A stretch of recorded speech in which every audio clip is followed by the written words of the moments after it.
Olá, quando a vida fica escura, onde é que você busca esperança? Nós estamos no terceiro episódio da Teologia e Emoções. Esse mês falando um pouquinho, a partir do Setembro Amarelo, como nós podemos lidar com as nossas emoções à luz das Escrituras. E eu quero te mostrar hoje que a esperança cristã não é um otimismo ingênuo no mundo das ideias ou no mundo da lua, não. Mas uma firme confiança em Deus e nas suas verdades e promessas eternas. Bom, se você não me conhece, eu sou o professor e pastor Roberto. Você está no Hangar 6, que é um instituto cristão de educação e cuidado. Esse cuidado é exatamente voltado para a vida prática. É por isso que, se você gosta de teologia, de Bíblia e entender como viver a vontade de Deus, esse canal é para você. Então, se você ainda não é inscrito, se inscreva, assine as notificações. Toda semana nós temos um vídeo novo falando exatamente sobre aquilo que é importante e pertinente para a nossa vida cristã na prática. E hoje eu quero mostrar que a Bíblia nos ensina que a verdadeira esperança, ela não depende da mudança das situações, mas de um Deus que não muda nunca. E com isso, nós já temos aqui uma ideia clara desse desafio das aflições, o desafio das emoções que todos nós passamos. E, infelizmente, temos no ambiente cristão uma prática muito comum de negar essas lutas internas. Se alguém sofre com uma enfermidade, é muito mais aceito do que alguém que sofre nas suas emoções. Parece que ter algum momento de dificuldade, de problema nas emoções para equalizar, para gerenciar a angústia, a tristeza, ou mesmo a depressão, é tido como sinônimo de falta de fé em Deus, ou de que a pessoa está em pecado, fazendo alguma coisa que permite com que situações dessa natureza ocorram conosco. Essa não é a verdade. Homens como Davi, Moisés, Jó e o próprio Jesus vivenciaram esses momentos de aflição. E é tão verdade que o próprio Jesus, em João capítulo 16, verso 33, ele disse para a gente que no mundo nós teríamos aflições e de naturezas diversas. Então, o sofrimento é algo real e inevitável, mesmo para o cristão. Nós não estamos imunes aos desafios que a vida propõe e que muitas vezes tem muito a ver com essa questão da interioridade. Nem tanto o que é externo, mas o que é interno. Essas lutas e pressões internas. Mas nós temos uma fonte de esperança. O próprio texto de João 16, verso 33, na parte B, nós temos uma fala de Jesus que nos chama muito a atenção. E é também uma orientação.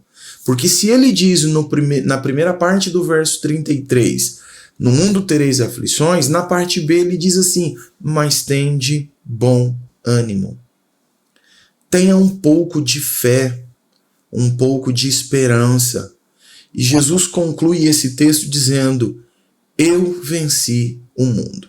E estando com Jesus e Jesus conosco, ele nos ajuda a passar por essas situações e intempéries da vida. Então a nossa esperança não está na situação que vai mudar. Não, a nossa esperança precisa estar na companhia, na presença de Jesus. E ele disse, eu estarei com vocês todos os dias até a consumação dos séculos. A nossa esperança, então, está no caráter de um Deus que não muda. E eu queria ler com você, ou para você, o texto de Lamentações, é um livro que é escrito pelo profeta Jeremias, no capítulo 3, verso 21, 22 e 23, nós temos aqui um cenário que é caótico.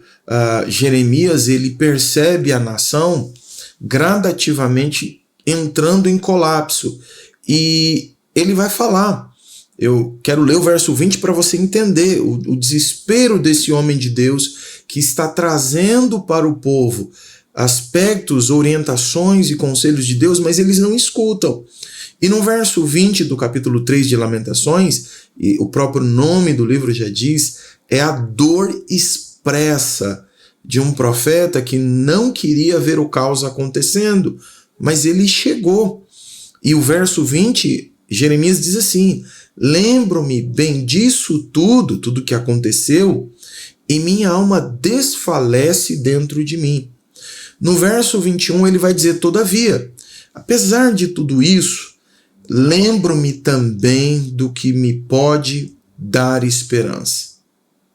O que é que o profeta, alertando, orientando, aconselhando, trazendo parâmetros do que Deus tinha para o povo, eles não ouviram e, como consequência, tomaram decisões que gradativamente foram piorando a situação enquanto povo, enquanto famílias, enquanto vida prática, relacionamento com Deus. O profeta ele vai dizer: olha, eu lembro de todo o ocorrido da história e isso dentro de mim parece que minha alma desfalece.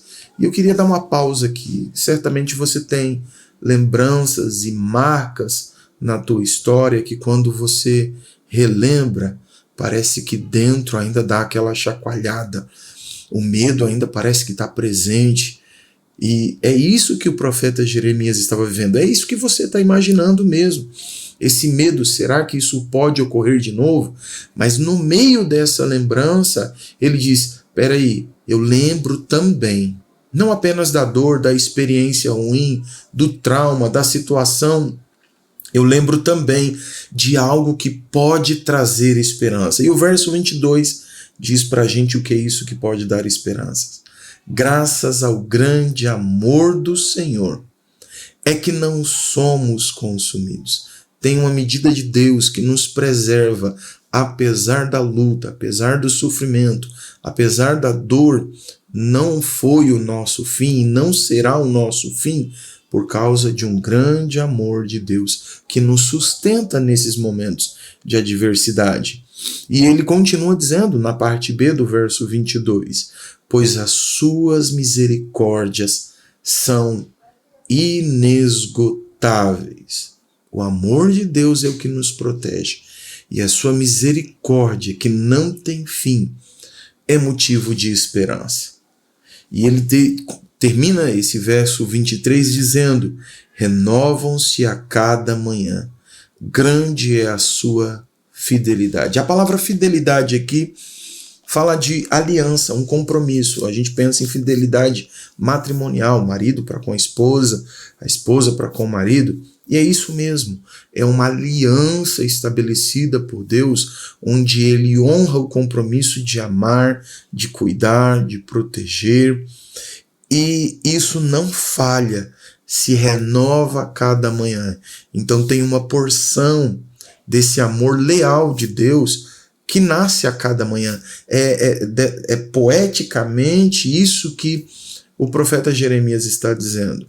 Então, nós já falamos aqui, o sofrimento é real, é inevitável, mesmo para o cristão, mas nós precisamos ter ânimo, precisamos trazer na memória, Jesus enfrentou também muita coisa difícil, ele sabe o que é isso, ele sabe o que é sentir as suas emoções lutando contra a razão, e nossa esperança, como nós lemos aqui, Lamentações 3, 21 até o 23, nossa esperança está nesse caráter, nesse amor, nessa misericórdia. São duas coisas imutáveis em Deus. Deus não muda sua promessa e seu juramento, sua lealdade, sua fidelidade. E essa esperança, ela serve como uma âncora para a nossa alma. Hebreus capítulo 6, verso 19, o texto vai dizer para a gente que temos essa esperança como âncora da alma, firme e segura. E é curioso, né, que a âncora, ela é aquela ferramenta que fica lá atrás, não fica na frente. E viajando de barco certa vez, eu perguntei para o pessoal que estava ali conduzindo por que a âncora ela não fica na frente geralmente. É curioso que ela fica atrás. É para dar sustentação na maior parte ou na base. Então todo navio ele tem a sua ponta para cortar a água, a sua frente é pontuda, e se ela tivesse na ponta, o nível de estabilidade seria menor. Como o barco geralmente é mais largo atrás, ali está todo o peso e todo o volume maior da estrutura, ela precisa ficar atrás, que é onde tem um ponto de equilíbrio. E que curioso, a fé, nós temos essa esperança em Deus, o amor em Deus, que vai dar para a gente uma base firme e segura. Eu sei, a tempestade vai balançar, vai me movimentar para lá e para cá, mas não pode me tirar do lugar se eu tiver esperança em Deus. E Tiago 1,17 vai dizer que em Deus, esse Deus que é a nossa esperança, o seu amor, a sua misericórdia que se renova cada manhã, essa fidelidade, essa lealdade de Deus, esse caráter de Deus que não muda, Tiago 1,17 vai dizer exatamente isso para a gente, que em Deus não há variação nem sombra de mudança. Deus é confiável. Os seres humanos, as pessoas, elas podem falhar. Eu posso dizer, estou com você hoje e amanhã, no momento que você mais necessita, eu posso estar ocupado com alguma outra coisa ou longe o suficiente para não poder te socorrer. E o texto vai dizer para a gente que Deus não é assim. Malaquias capítulo 3, verso 6, diz, Deus mesmo dizendo, eu sou o Senhor e eu não mudo. Deus é alguém que nós podemos confiar. Ele nos dá estabilidade no meio da tempestade. Por isso nós temos em Deus essa esperança que funciona como âncora da alma. Eu queria te dar algumas orientações práticas. Você que passa por um momento de dor, de sofrimento, de luta, esse momento de mergulhar para dentro e perceber que está precisando de ajuda. Eu gostaria de te incentivar a ler as promessas bíblicas de forma diária. Faça disso um exercício de fortalecimento da sua fé. Eu tenho estudado o livro de Salmos e muitos são os momentos em que eu me emociono e funciona como uma terapia, porque Salmos são os registros das emoções enquanto a vida vai acontecendo, vai rolando. Eles têm lá os seus momentos e eles registraram. Aqueles nossos irmãos registraram as suas emoções. E é curioso, eu me emociono porque eu percebo que são homens como nós. Pessoas que também passaram por desafios, por dias e noites turbulentas, momentos em que parece que a vida ficou cinza, não tem mais cor, não tem alegria, parece que os pássaros não cantam mais.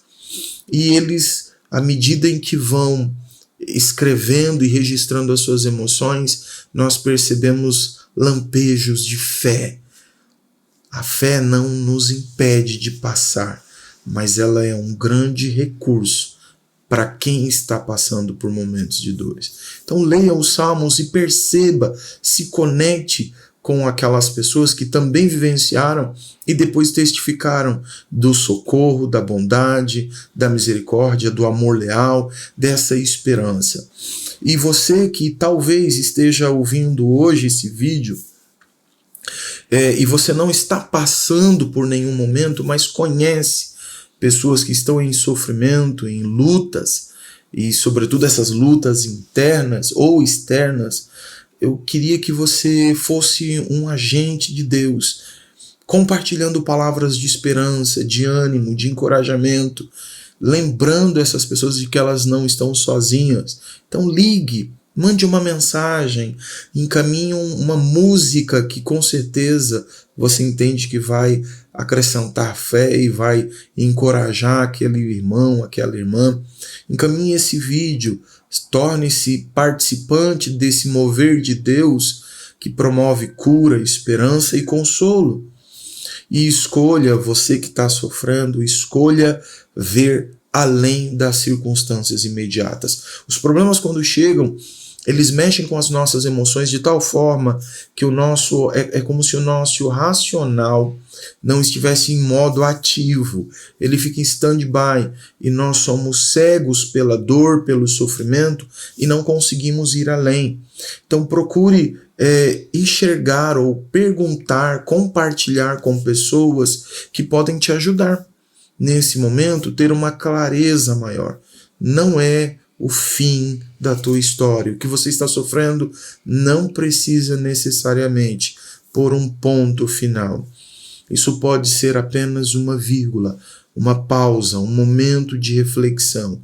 Na nossa vida nós temos estações e nem sempre o ano é todo verão. Aquele momento de calor, de alegria, de disponibilidade, de euforia, de festas e encontros calorosos. Nem sempre é assim. Nós temos os outonos, os invernos, temos momento de colher os frutos, de ver a beleza da vida na primavera. Perceba, são momentos específicos, mas não definitivos que nós estamos vivendo.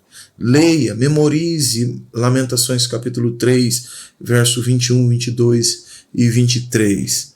Todavia, lembro-me também do que pode me dar esperança.